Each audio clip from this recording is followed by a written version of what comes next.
This presentation is about the impact of inclusive sporting encounters for marginalized groups. More precisely, we investigated the effects in terms of occupation and housing, but also social and psychological effects of sport participation by people in diverse marginalized situations who attempt an adapted sport program. To start with a background of the present study, sport participation nowadays is widely considered as a tool to promote social inclusion via sport access for all, social cohesion, offering ways to re-engage with work or education, and giving a voice. Thereby, sport may also tackle wider societal challenges through contributing positively along to health, to social and psychological capital, and thus may play a positive role in the social inclusion of marginalized groups. However, many people in marginalized situations currently don't participate in sport and thus can't experience the benefits of sport.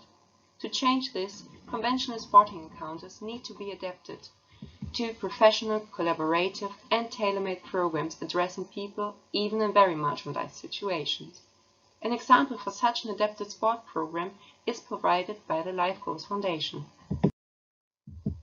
The Life Goals Foundation aims to help people in marginalized situations to rejoin society through sports. Therefore, they offer adapted local sport programs in cooperation with stakeholders in various Dutch communities. The participants come from various backgrounds, including status holders, homeless people, addicts, ex-prisoners, or teenage mothers. So far, the Life Goals Foundation has reached 5,000 participants. Part of the Life Goals monitoring system are regular evaluations that are filled in to keep track of the personal development of the program participants.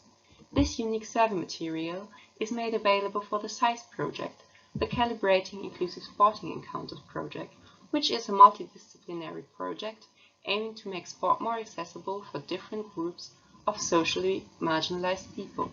The provided quantitative data of the Life Goals Foundation offers the unique opportunity to investigate experienced outcomes of sport participation, which leads us to the aim of the study.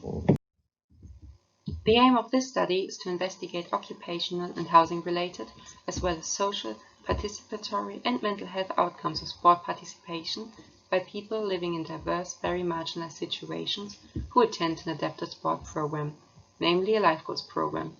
The analyses are based on regular questionnaires that Life Goals participants fill in together with their sport coach on site of the program. The questionnaire itself comprises a section with general questions including participation, health, the housing situation, happiness and social contacts, and a section addressing the social development, specifically self-confidence, positivity, social skills, and emotional stability. So far, there have been 3 surveys, T1, T2, and T3, which took place in 2018 and 2019. However, there was a large unexplained dropout at T3, so T3 data was excluded from further analysis. In terms of statistic, to test for significant differences between T1 and T2, the variable characteristics of the 2 surveys were compared in those participants who attended the survey at T1 and T2, using per t-test, marginal homogeneity test, and the McNamara test, depending on the type of the variable. Furthermore, to test the potential predictive value of either gender or occupational characteristics in terms of the attendance of T2, so whether people who attended T1 also attended T2 or not, were assessed using binary logistic regressions. Starting with the results, I'm first going to present you the sample characteristics. At T1, 422 people participated in the survey, and with about 26% less females represented. Most participants came from Life Goals programs located either in Amsterdam or Nijmegen. At T2, 155 people continued to take part in the survey, and again less females represented. Most participants joined a program of Life Goals either in Enschede or Nijmegen. At T3, only 44 people continued to take part in the survey, and due to the large unexplained dropout, T3 data was excluded from further analysis, and we focus on those participants who took part in T1 and T2. Looking at the housing situation of those participants who took part in T1 and T2, we can here see in the graphic for T1 that the majority, with about 62%, lived in an own home, so it's the big blue part, followed by reported assisted living with about 27%. None of the participants reported to be homeless. Comparing this with T2, which we can see here on the right side, the pattern didn't really change. So the majority, with about 65%, still lived in an own home, followed by assisted living, and only one person reported to be homeless. A marginal homogeneity test also showed that there were no significant differences between the housing situation of T1 and T2. Regarding occupational outcomes, this graphic shows the occupational situation and exact numbers of T1 and T2. So if we look at T1, which is blue in this graphic, we can see that actually only 32 out of the 155 participants were employed, whereas about a half, 75, did a voluntary work and only 21 attended training. If we compare that to T2, which is yellow, we can see quite similar patterns, so the numbers didn't change a lot. An exact McNamara also showed that there are no significant differences in the proportion of T1 and T2.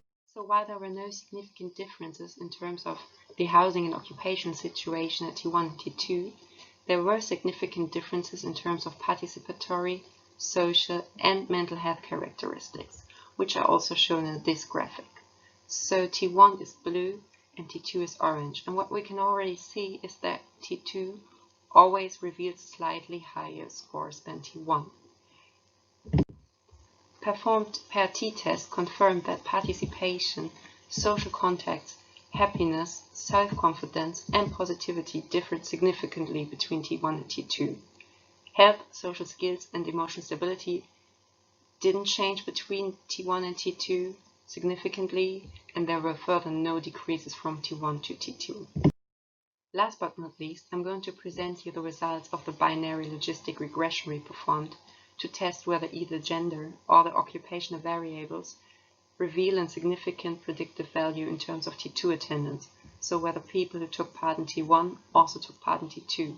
Interestingly, as you can see here, only voluntary work revealed a significant predictive effect with an increased odds ratio of 2.8, which definitely makes voluntary an interesting variable to look at in terms of prediction of T2 attendance.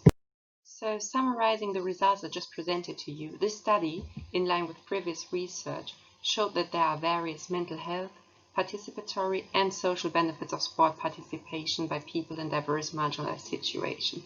And these benefits, especially also psychological and social, highlight that there's a great potential that if we develop adapted sport programs designed especially for marginalized groups, they have a great potential to help tackle social challenges such as social inclusion.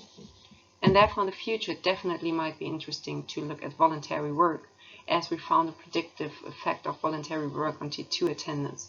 So this might be something to consider in the future, and overall look more at the specific marginalized groups, as they may have different needs and outcomes in terms of sport participation.